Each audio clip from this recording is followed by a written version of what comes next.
Hello, welcome back to another episode of the Elevation Association Experience Podcast. We are your hosts. I'm Dr. Dan Nelson. Joining me again, of course, is my partner in crime, Dr. Jared Hill. How's it going, man? Good. It's good morning this morning. It's a beautiful day. We've missed a couple weeks. We've had a few busy weekends, but hopefully we can recap some of the busyness that we had, some of the cool, awesome lectures and collaboration opportunities that we had, and opportunity to share some of the thoughts that we've had over these last couple of weeks. Look, man, I'm just hoping that this recording goes okay. Anyone ever had one of those days that, like, it wasn't even the day, it was just the evening last night. It felt like things were conspiring against me there at the end of the day. And it seems to be carrying over today as we've dealt with all these audio video issues. And so I'm just keeping my fingers crossed. I am, though, excited to be talking about, like what you were just saying. So we just got done this last weekend. Like Jared was saying, we've been tied up a lot with a lot of cool stuff. But last weekend specifically, we were in Utah in Park City for the Dentist Money Summit by the Dentist Advisors, and Matt Mulcock and his team put together a awesome CE event, an awesome conference, great summit. And I think we ought to touch on some of that, but our very own Dr. Jared Hill and his wife, Maren, were able to present there on the main stage and absolutely crushed it with some really good content to the point where, people afterwards were saying it was one of the best conferences they've ever been to. So pretty cool a weekend. Jared, I'm going to turn a lot of this show over to you just to kind of to touch on those things. I think that it would be, like we were talking about, it'd be pretty rad to be able to share what you and Maren talked about to anyone that wants to listen to it, because I know they didn't record that. So I'm going to kind of just spin it over to you and let you have at it. Kind of discuss some of the things that you guys were talking about during the event. And yeah, man, your turn. Take it away. Yeah, no, thanks. It was a fun event. It was, the Dentist Advisors, this is their second annual summit. We've partnered with them for a long time. We found the value that they provide for not only us, but for all the members of the Elevation Association of our tribe. They are willing to come. They speak at our annual summit every year. They've been to Panama, El Salvador, Nicaragua. Next year they're coming. Again, Matt Mulcock and Ron Isaac are coming to Dominica in February to speak, and they provide so much value for our members. We have a great partnership with them and really appreciate them and their expertise and willing to come and educate our people in the financial realm, which is great. They in turn invited, Maren and I to speak. Last year we spoke in the Lunch and Learn and kind of gave our story. Everyone here probably has already heard my story several times. I'm not going to rehash it very much, but just the fact that they heard us giving a little Lunch and Learn on burnout, which is a huge topic of conversation within dentistry and dentists right now. And everybody's got a different reason for burnout. And I think that there are several different reasons why dentists burn out. And I think that it isn't one thing. It's not like a silver bullet approach to fixing burnout. We talk about this all the time at Elevation Association. It's more like a silver shotgun approach, like all tiny little things that need to be tweaked or fixed or realigned or whatever we need to do to get back into alignment with us. I think that is the approach that the Dentist Advisors wanted us to take. And so they planned this great conference. And the theme of the conference was plan for the present. Which, think about, Dan, how many financial advisors put together a conference to talk about planning for the present as opposed to planning for retirement? When you think of a financial advisor, traditional, obviously not being biased to what we heard this last weekend, if a dentist were to go out and search for a financial advisor, what would you expect a financial advisor to do? Nah, dude, the financial advisors that I've met with they joke that they are the butt end of jokes, right? Because they are. I used to joke about how terrible, before we had met them, my view of financial advisors was very, what would I want to say? Negative. I'll just say negative. I didn't trust them. They were somebody that we've had people try to get us into selling us all sorts of stuff that was never for our benefit. It was always for them. And so when, and I'll just kind of give my own, 2 cents on this, but when I met Matt and Ryan, it was kind of funny because I was a little bit guarded, but as they started to roll out their philosophy, and they actually flew in the face of a lot of very mainstream, common, very popular financial, advisors. And they said, no, we believe that you need to be living for today, that what's the point of stockpiling a bunch of money that you can access when you're 80? and that didn't ever, I always struggled with that. That was something that always bothered me. But they were also like, but yeah, you've got to plan for retirement. Yeah, you have to be, fiscally responsible and make sure you put all your ducks in a row. And that's what we're here to do, is to help you do that. And the fact that they don't sell, they're a fiduciary is cool, and so, yeah, that whole summit, both summits now have kind of centered around that idea of like, I love this idea of like plan for the present, which I thought was funny. Matt was like, how do you plan for the present, right? It's kind of an oxymoron, but once you roll into it and you get into the content, it makes sense, because you really are trying to, yeah, you plan for tomorrow, but you want to live for today, right? And I think dentists, I think we're I don't think that we're terrible about putting stuff, planning for the future. I think, as you go through 8 years of school minimum, that's something that you learn to plan. But at the same time, I think that we talk about how bad leadership education is in the dental world and how it's just not taught, and how, management isn't taught. Well, neither is finance. If there was this much leadership and management taught in dental school, there was this much finance taught in dental school, and so, or, unless you studied it in undergrad, you're behind the eight ball big time. So these guys, I think it's a big deal. I never thought I would ever hear myself promoting, like, not promoting, but just, singing the praises of a financial advising team. But they're freaking rad. Like, their philosophy and the way that they, customize their relationship with each patient, with each client, is awesome. So yeah, totally different, totally unique take on finances. And I love that they understand dentists. We're a unicorn. We're a bit of a weird group. So I love that they get it. Yeah, and I think that's why they align so well with our philosophy, because they understand. I think, at least from the financial side of what we do, I think one of the reasons why dentists burn out is because we're planning so much for the future. We're planning on working so hard to get to the day to where we retire. And I think that's one of the reasons why it burns out.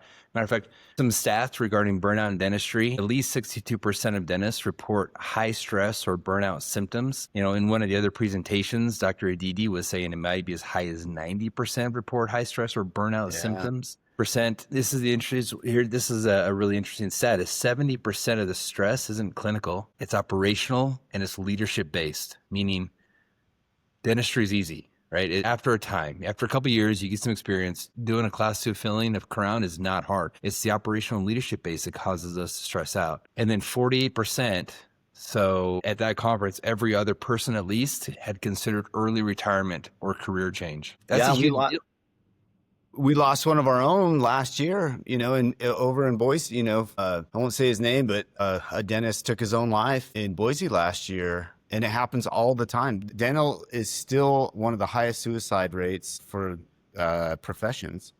Yeah, it's terrible. We carry an immense load of pressure, and and I think it's funny too, because the outside of dental, people don't get it, right? They don't have a clue. They don't appreciate, like, why would dentists be, struggling with burnout or be suicidal or hate their profession or whatever, because they have their big house and their boat and their nice cars, and they just, all they see is what's on the outside, and they don't see any of the sacrifice, they don't see any of the struggle, they don't see any of the challenges that come with it. And I think it's too interesting as well, Jared, is that 70% of 60 to 70% of new grads are going straight into DSOs right now. That's not alleviating the problem. We're still seeing a climb in burnout, regardless of how many new docs or just docs in general are moving to the DSO model, which is supposed to fix everything and take all the stress away. And now life is supposed to be great. It's not. It's the same. The same stressors that existed 20 years ago are now, for whatever reason, they're amplifying. We're actually seeing it getting worse, not better. So this idea that, I'll just go join a DSO and that'll fix all my stress problems, is a complete lie. Yeah, Dan, that actually goes really well with what Mary and I talked about, because, a lot of the reason why some of these dentists are going into the DSOs or corporation right out of school is to pay off loans. Every time I talk to somebody new who's coming out of school, why are you going to this DSO? They say, well, I'm going to go and and work for 3 or 4 or 5 years and pay off my loan or knock down my loan before I go into private practice. We came across a study from George Washington University that talks about the correlation between happiness and success. And there's a very interesting finding here that the findings are this, without going into the study and review. And if you want to look it up, it's George Washington University. From 2015, they interviewed a bunch of lawyers, actually a study of lawyers, but it's very applicable to dentists as well. It's the same thing. But they found, here's the key finding, that there was no meaningful correlation found between conventional measures of success and the overall well-being. I'd like to just take a few minutes to talk about conventional measures of success in a minute. I want to finish I want to tie this together. I want to finish the study. It shows that instead that 1, personal authenticity, 2, fulfilling work, and 3, strong social connections are far more linked to lawyers' happiness. Okay.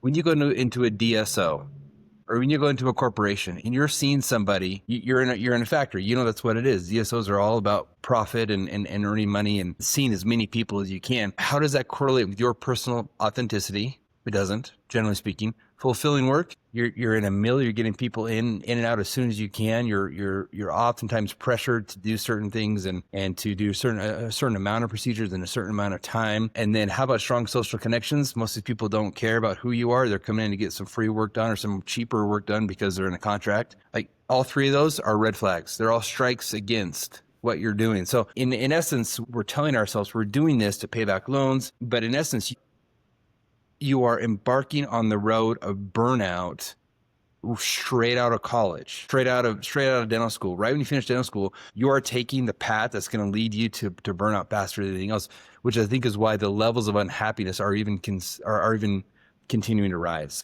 It's hard. It's because I see it. These kids are coming out of school with $300,000, $400,000, $500,000 in debt, and that's a huge thing. But I think that there's a better way to do it. Let's talk about maybe not the guys coming right, or girls who coming right out of school. Let's talk about dentists who have been in practice for a while. What are some measures of conventional success? If you were to list just a couple, Dan, as far as measures of conventional success in the dental world, what would those be? What do you think would be a couple of those? Yeah, it's funny because we promote the tracking of KPIs all the time, right?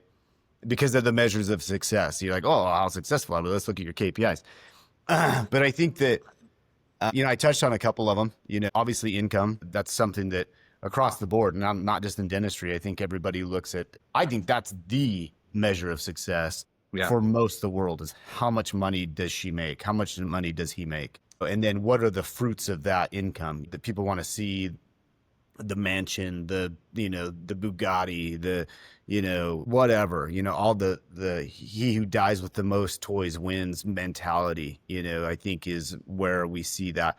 But I think also success comes by way of notoriety. We have an internal debate that I should share. There's an author, I don't know if I should bring it up who it is because I disagree with it, but really good author, actually, an awesome marketing guy, pretty much a genius. So maybe it's just something about that. Maybe I'm an idiot because he talks about status being the big motivator for people, right? And so status is a measure. I certainly agree that status is a measure of success. So, where do we stack up in the dental world? How do we look with our peers? These are all traditional measures of success, but I also think that they're very hollow measures of success. And I love what Jordan Peterson says about money. He says that money doesn't buy you happiness, but it'll buy you cool stuff that can bring you joy, And so I think that that's true to some extent, but it doesn't buy you happiness. Yeah. And I think that you guys talked, I love what you and Marin were talking about at the summit about that, because, not to throw you under the bus here, Jared, but you have the big, nice house. You've got the boat. You've got all the traditional measures of success.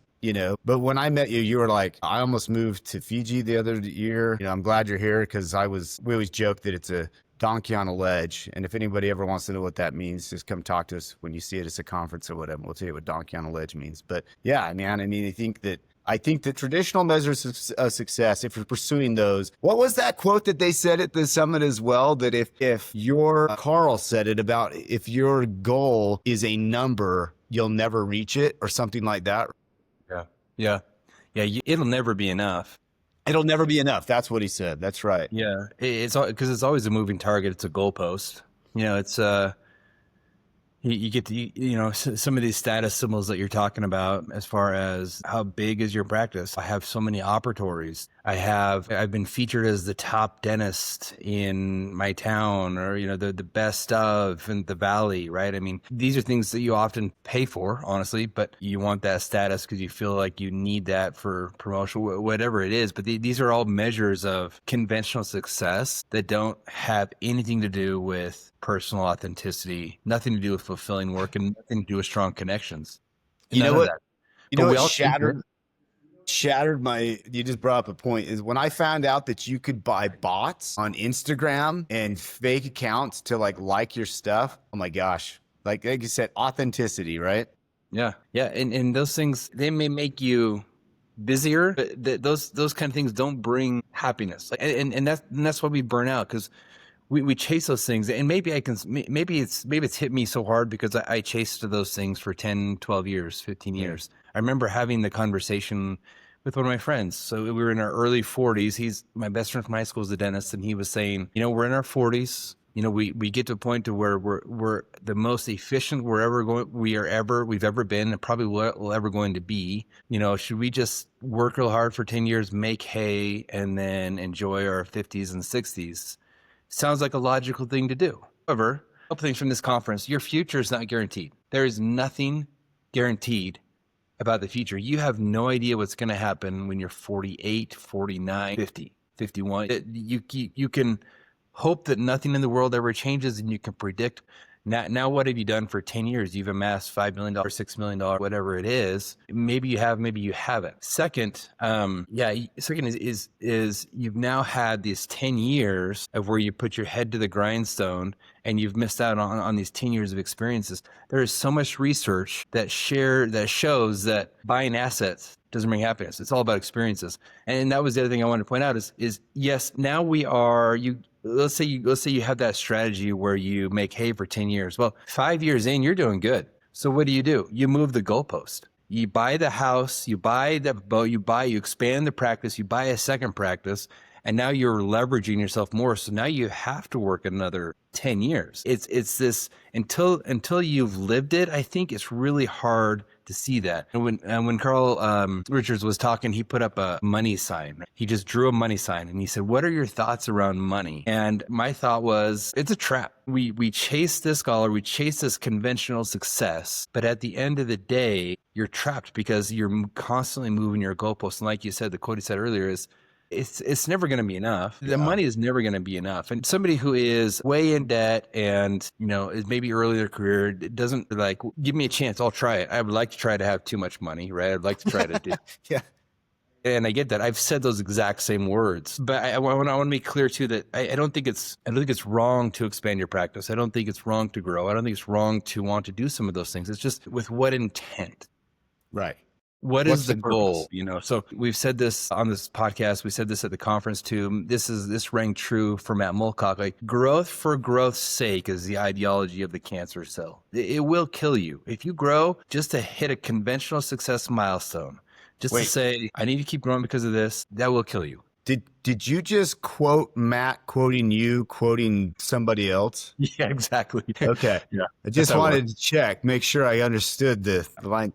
No, and I think that's exactly right. So, two thoughts that just came to my head. So first is Carl, that you just sparked the memories that Carl said he gets asked a lot, when is enough enough? And that's where the answer, he said, if you're chasing a number, it'll never be enough, right? And so, but the other thing that I was just thinking is, Ryan, speaking of dentist advisors, Ryan Isaac turned me on to a book called The 5 Regrets of the Dying. And one of the things that was one of the big regrets that's on there was I worked too hard. And another thing that she talks about on there is people lacking purpose. And so that was, that's something that we hit early on, for our EA members, is what's your purpose, cause, and passion? And I think that's honestly, I think that gets glazed over a little bit, because it's like, oh, I help people to have a good oral health. It's like, okay, great. Okay, that's what you do. but what is your purpose? Like, why do you do that? Do you have a meaning behind what you're doing? Is there some type of passion that has driven you into this road? And I was really thinking about that this week, trying to identify moments through my work week as we were seeing patients to go, where's my purpose here? What is my purpose? What's my cause? What's my passion as I'm going down, to do these exams? And I immediately thought of Leighton Jones, one of our OGs here at EA. And he's like, I love going to work. He's like, I love doing exams because I get to go talk to my friends. And he says, and I have thousands of friends that come in every year. And he says, and I love talking to them and I love me. You can hear it when he talks about that he has this purpose, his cause and his passion. He knows it and he loves what he does. And he's filled with, you just surround him for 2 minutes and you can see that he loves what he does. He's come to, looking behind you, he's come to Africa with us. He's come to all these different ways because he loves what he does. And he's genuinely a really happy guy, and it's cool to see that manifest within somebody that gets that's genuine and understands what their purpose is. So, yeah, I think that, just to go and grow just because you're like, oh, well, that's what I'm supposed to do. I'm supposed to do this. And having no like why behind it. And I love that Matt speaking, we keep circling back to the dentist advisors, but Matt, as you and I have moved forward with different ventures and, financial opportunities and stuff, first thing he always asks us is, well, what's your why? Why are you doing this? And you have to stop and go, oh, am I doing it for vanity's sake? Am I doing it because I'm competitive? Why am I doing this, right? Is it feeding my purpose? Is it feeding my passion? And I love that. Like, okay, gut check. Am I growing just to grow, or am I growing because it's feeding one of my personal core values or business core values or, whatever. So yeah, I think that's an awesome point. Yeah, when talking about, personal authenticity, when I first read that, I wasn't quite sure. There's lots of different ways to maybe interpret that or figure out what your personal authenticity is. What Marin and I realized and what we presented is that we realized we were building a practice but neglecting to build a life. And I think that's where a lot of dentists make that mistake, is you spend so much time focusing on these conventional milestones building your practice that you forget that the reason why you build a practice is to serve your life.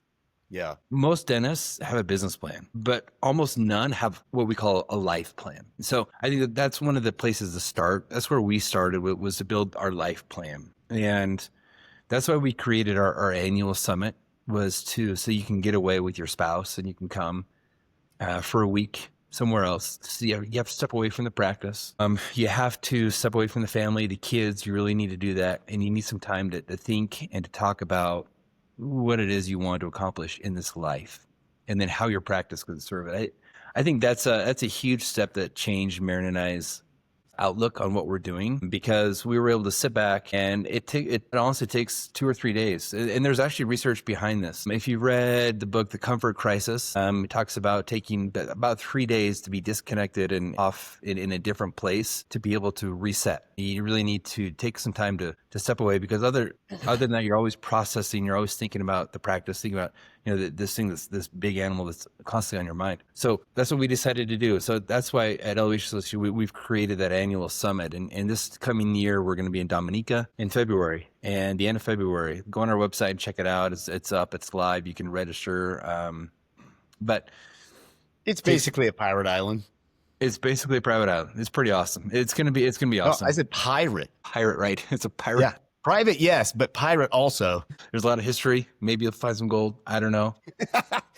But it's a great way for you to look at that aspect of your life, your personal authenticity. And we'll walk you through some steps and some exercises and give you some tools and some insights, and you can work with other people to do that. That's what helped us the most. That's what helped Marin and I, was being able to go with a few other couples that are in a similar situation and being able to talk through stuff together and pull information and stuff from them. So the life plan is often overlooked, but I think that is a big component to overcoming burnout. Why do you think, Jared, this wasn't ever addressed during the summit, but I thought it a couple times, and, based on, you did a ton of research, you did a lot of looking into stuff for your lecture. Why do you think dentists have such a hard time spending money on life? I mean, I get it. They'll buy like the status stuff, but what about the actual living of life? So one of the things that you did, let me give a little context here. One of the things that you did was, 15 years ago, you bought a boat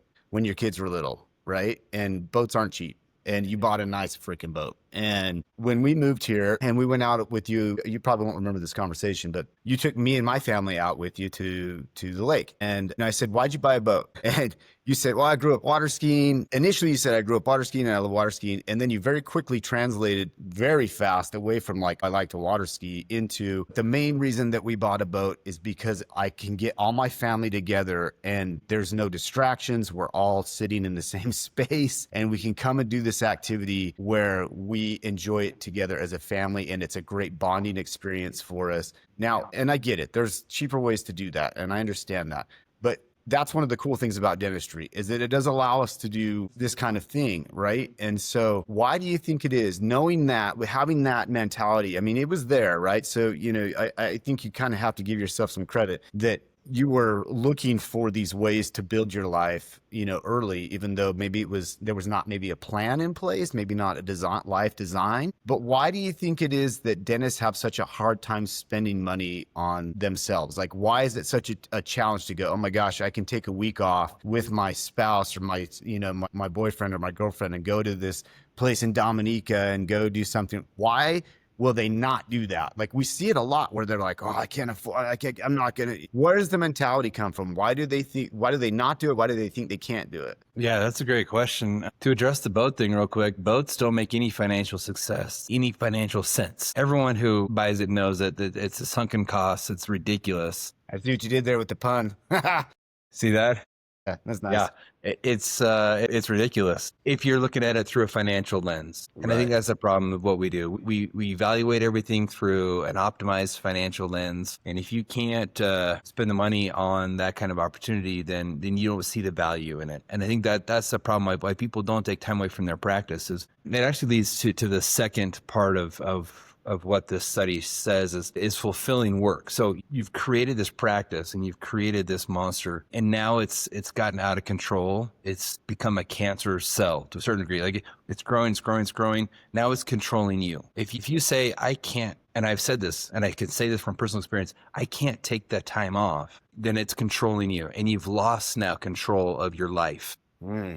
And we get ourselves into the situation more and more and more because we think we can't do it. Another reason why it's so valuable to talk with other dentists and collaborate with other dentists to say, hey, how did you do this? As a single practice, as a single doctor, and this is the hardest, is when you're a single doctor practice. As a single doctor practice, how do you close for a week? How do you close for 2 weeks? What are my patients going to do? How is my staff going to pay for their housing or whatever it is? And it's just a matter of sitting down and talking to them and saying, you can do it. Matter of fact, not only can you do it, you need to do it. Those things, those moments, those opportunities, you can't afford to pass up, because when you come back stronger on the other side, and you're setting the value ahead of time. Now, it can't be like, all right, I'm going to do it. I'm going to close tomorrow for 2 weeks, right? Like there's a planning that has to go into it, but that's all part of figuring out how to do it. And we almost need permission from somebody, some sort of authoritative figure. We need permission from somebody to say, you can do it and you should do it and you'll be better off because of it. I needed that. I needed Dr. Drew to say, hey, look, here's what you need to do. You need to slow down. If you really want to speed up, you got to slow down for a minute. And that didn't make any sense to me because I was going full blown. I was all in, busy. I was busy.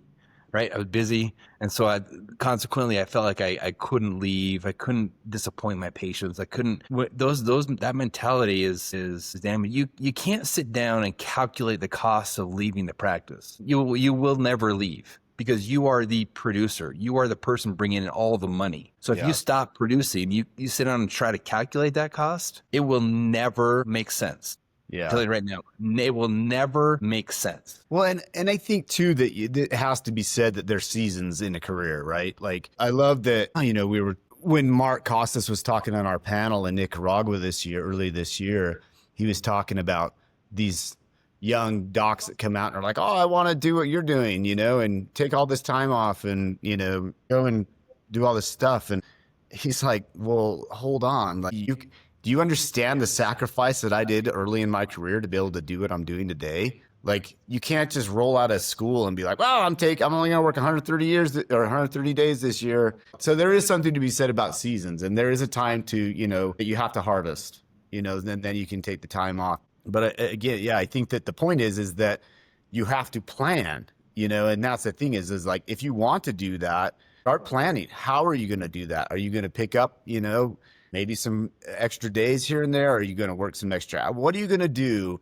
to make it so that you can plan? And that kind of brings us full circle back to the dentist advisors and their whole thing of like, yeah, you plan for the present. You got to figure out, okay, how am I going to live for today so I don't burn out in 10 years or 5 years or whatever? I've got to keep it moderated, but also like recognize that there are seasons to your career, and there's going to be points where, yeah, you got to put your nose to the grindstone and probably work a little harder, work a little more so you can reap that benefit later. But the point is like, again, I keep beating this drum pretty hard today, is don't do it to your own detriment. Have a plan in place. And I think that's a big key to it, don't you, Jared, is that if you have a plan, the rest becomes way more tolerable and way less grating. If you know you're working towards something, even if it's for today, if I'm working for something today and I have a plan in place, everything else becomes much more digestible. Yeah, and for those that are listening, the tool that I found to be the best tool to help us plan for that, to organize our organization and to get us all rowing in the same direction, on the same page, open up lines of communication, make it so that we're all working together. And so when we do plan for these things, everybody's in on it, is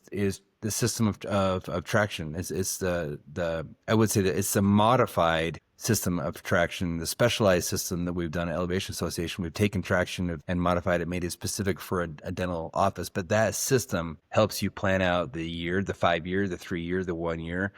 It allows for change. Stuff's going to change and you can pivot, but at least you're not planning this stuff out and it's not a surprise and you feel okay about it. And you know exactly what the consequences of leaving are. And so does all of your staff and so do all of your patients. So it's no surprise you're planning these things intentionally. Mm-hmm. And what, after we talk with people who do this, people that always come back and say, not only did I not lose money, I actually probably made a little more money than I thought I was going to, because I picked up a couple extra hours here and there, maybe worked part of a Friday or something, but whatever it was, my team came back stronger and more focused. And so I wasn't wasting as much time on the day-to-day basis. And so the fulfilling work comes with that kind of planning. So using traction, using our modified version, our Elevation Association operating system, I think really helps people to dentists anyways to do that. The last thing that this study talked about was strong social connections. And you hit on this a little bit when you talked about the 5 regrets of the dying. One of the regrets was, I wish I would have stayed better connected with friends. And as dentists, we're often like ogres. We're often like Shrek, right? We have our own little swamp. We don't like people to come into our swamp. We don't like people coming in and telling us what to do. We like to be left alone. But at the end of the day, maybe the best thing for us is to have, a donkey, to have somebody being there and helping us and creating that social connection, which is going to make us better. And for us, for you, that can be anything. For us here, for you and me, Dan, and for Maren and I specifically, it was the Dental Legacy Foundation. It was it was being a part of an organization that was bigger than ourselves. So these strong social connections are when you forget about yourself and you focus on other people. That's the best way to make a strong social connection. And for us, that was the Dental Legacy Foundation. Talk about your experience with the Dental Legacy Foundation for a second, Dan. Yeah, and like I 100% agree. So I've had a love for service. I think you find yourself in service. I was really lucky because I was taught that when I was young, and then shown it when I was right out of high school. I was able to go and do some stuff that I really fell in love with service, and I was able to do it in different varieties.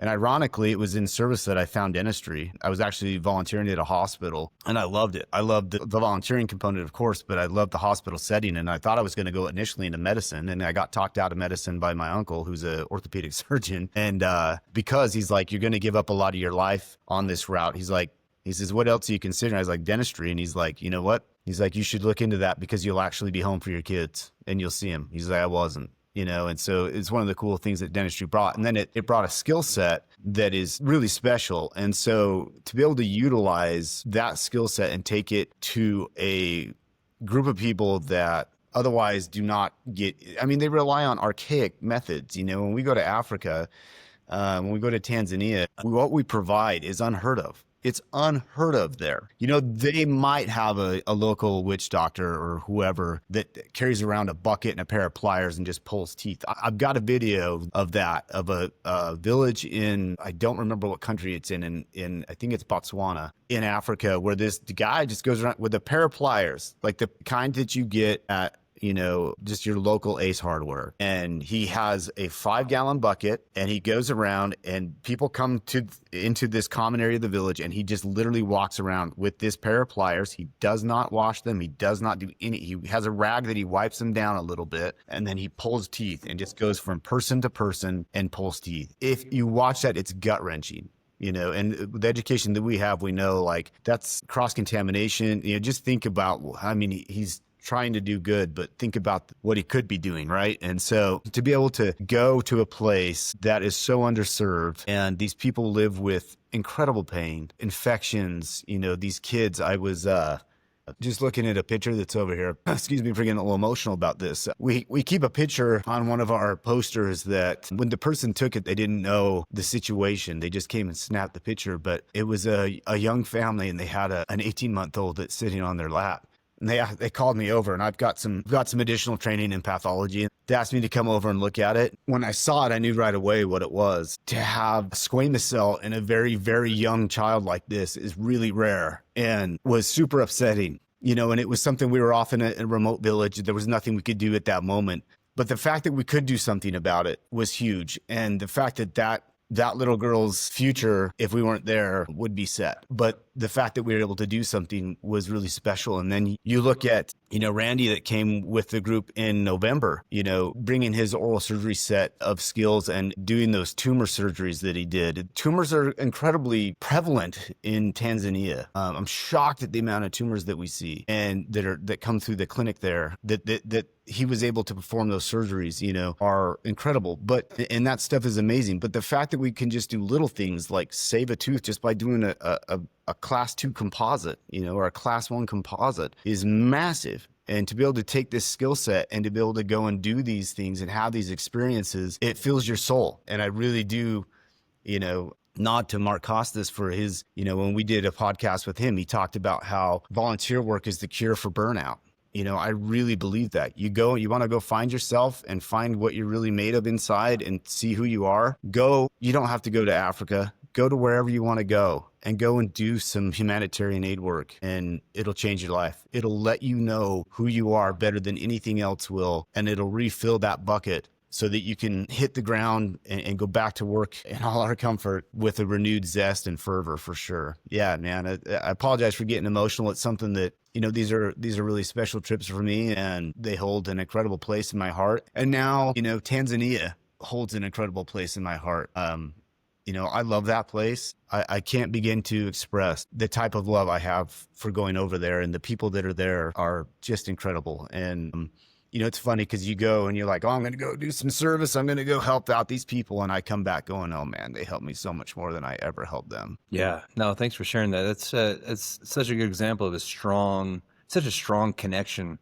Dan went over in October this last year and took a group over, and then I went over in November and took a group over. And when I came a month later, we would go to some of these villages that Dan had been to, and all the kids would come running out yelling, Dr. Dan, Dr. Dan, like this person that they'll never forget. It's one last story of just a strong connection as we work with Father Justin, who is the clinical director of the hospital. He's a Catholic priest. We are not Catholic, we're Christian, and we have some similar beliefs, but we're not the same religion. Yet we've created this relationship with him that's going to last forever. There was, at the end of our service project with them in November, we all sat down and had a really nice dinner. We went to this Catholic-owned hotel in the city of Dodoma. We had just gone and visited the Village of Hope, which is an orphanage for HIV positive kids. And we sat down at dinner, and it was dark, and most people had gotten up and left, and Mary and I were just sitting at the table with him and just chatting and talking. And he made a comment that said, I don't know how long this will last, meaning I don't know how long you guys are going to be able to come over here, but our bond and friendship, we're going to be brothers forever. And that was a strong connection, that this guy lives halfway across the world. We don't go bowling together. We don't go golfing together. We don't do these things. We only see each other once a year, sometimes twice a year. But because of that strong connection that we have, we're going to be brothers forever. It's no amount of conventional success can replace those experiences. And I don't mean to say that doesn't mean you can just give up dentistry or just stop doing what you're doing, but I think that that is the reason why you build your practice. That is the reason why you look at your practice. That's the reason why you look at your KPIs. That's the reason why you formulate a growth plan. I'm formulating this growth plan so in October I can take off 2 weeks and I can go make these strong connections, which is going to give me so much more joy and fulfillment than adding another operatory or being the best of the valley or these things or that extra, $1,000, whatever it is that I could possibly bring home. These are the reasons why I do it. I think that is finding that rhythm, finding that harmony, not getting lost in the pursuit of the wrong things, but continuing to do the right things for the right reasons is the formula for beating burnout. And I think that was the crux of what we talked about last weekend. I loved it. I wish more people could have been there to hear what you guys had to talk about. I loved having Marin's perspective as well. It's fun to hear from, a dental spouse and see what their take is on it. And there was a lot of couples that both were dentists there, and it would be interesting to hear like their take on things. I would love to be able to just kind of like pass the mic around the room kind of thing. I had a thought, that I want to leave listeners, everyone, a challenge. It's got different names for it. I've heard it called the eulogy challenge, the biography challenge. I like to think of it the way that I do it is if you were to stop and write your memoirs or your bio or your if you wanted to write a book, right? So what would you say? What would you write? Looking back, what would people say about your life, right? So if you wrote your memoirs, what would you have to write about? Or if you wrote your eulogy, wrote your own eulogy, what would it say? That you worked a buttload and you made a lot of money, or that you made an impact, that you lived a life of purpose, and it was manifest through these different things that you experienced in these relationships that you had. But that's the challenge: is stop and say, okay, if I wrote my biography today, what would it look like? And then stop again and say, what do I want my biography to actually say? And then go and live that life.